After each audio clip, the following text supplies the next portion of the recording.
when Jim Bell and I were together in the room, we were laughing. We had to stop laughing because the V's didn't like us when we laughed. She's not protesting the war. She's protesting something she's not getting.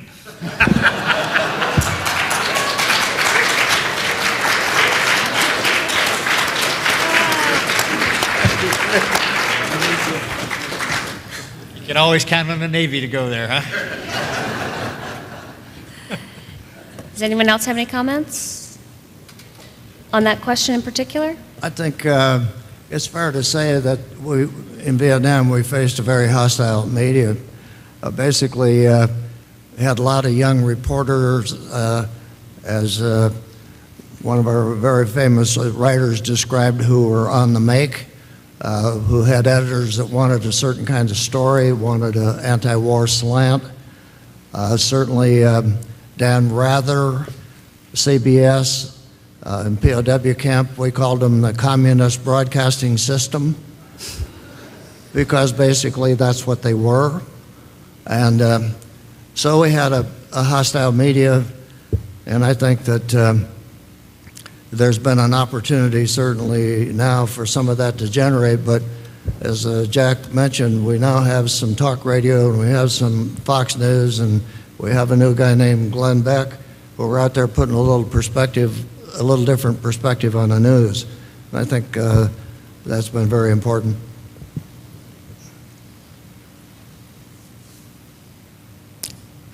Any other comments? No? All right. Can we take another question from the floor? Yes, ma'am. How would you say that your experience as a POW has changed your philosophical view of life? What'd you say? How's the experience change your philosophical view? The question is, has your philosophy or philosophical approach to life changed since? Could you spell that? I can try. What was the philosophical approach on what? On life. Based on your experience in Vietnam, have you changed your philosophical approach to life? Oh, God. Not that I didn't change, but I love life. And I get up in the morning and I'm alive. I do have to check if I don't ache, because at my age you ache. And if I don't ache, I go immediately to the obituary column to see if I'm in it. But do you realize what we can do as American citizens? I can get up and go any place I want, do anything I want, as long as it's within the law. What a magnificent deal. I just hope they let me live. They just put a defibrillator in. The doctor said, I want to take it out at 96. And I said, why 96? He said, because your heart doesn't want to restart when you're 96. I said, leave it in. You know, you got to look at it. You walk into a room and you take things for granted. The light switch is right there. The hot water's on the left, the cold water's on the right, and if you want to get a real shock, go someplace with it backwards. You know, and there are very few of those. But I think that's the one thing that we learned to take for granted. All the freedoms that we do have, all the privileges, the quality of life we have. And then, as Jack and Bud and Marshall said, you know, we have learned probably in a unique way the value of being able to hug a male and not be gay, even if he's in the Navy.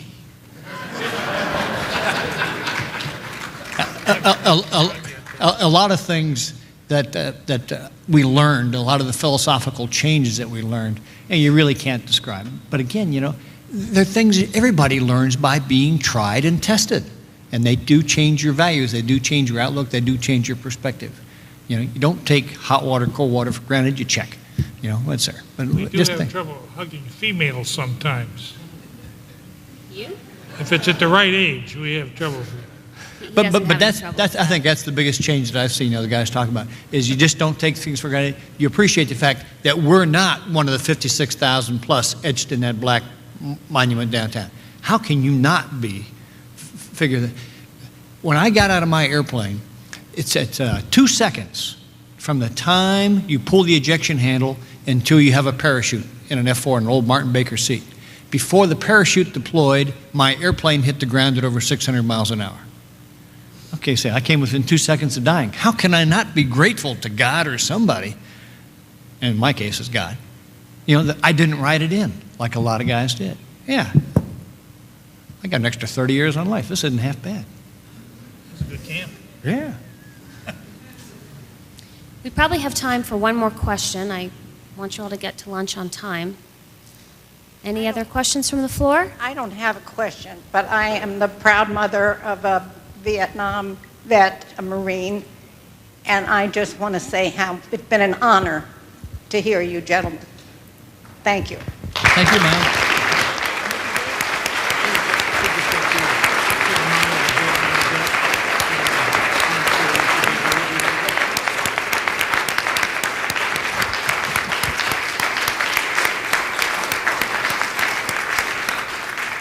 I hope each of you have taken away. Oh, do you have another question? Oh, we have time for one more. One more? Is that okay? Okay.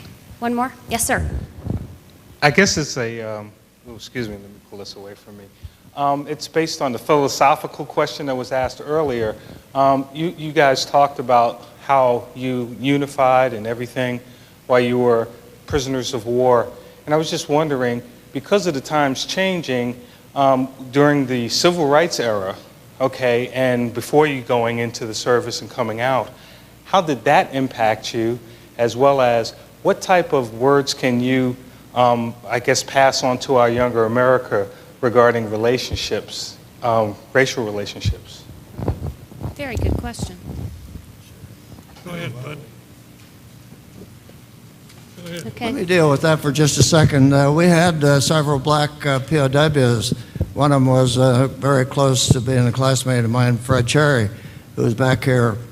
And one of the very interesting questions that Fred Cherry said was, how did I change from a Negro to a black?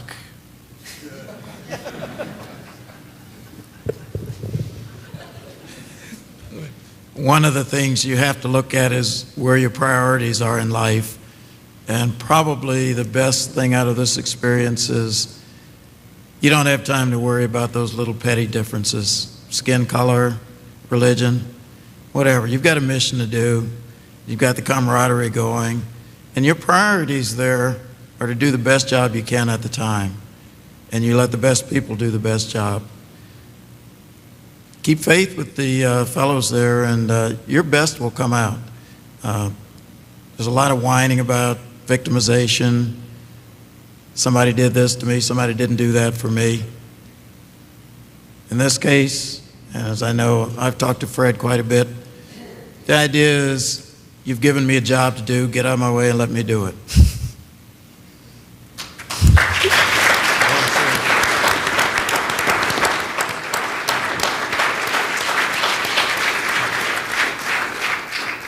I hope each of you have been able to take away at least one little nugget of teachings from these men. I would encourage you to take advantage of what they can teach all of us. They are a national treasure. They and their families are a national treasure. And it is instructive for me to remember that the perspective they have has given them the motivation to move forward in life. And I will just close with the reason that our book and our museum exhibit is called Open Doors. It is based on a quote by one of the POWs, Commander Paul Galanti, who said, "There's no such thing as a bad day when you have a doorknob on the inside of the door." So please keep that in mind. Thank you very much.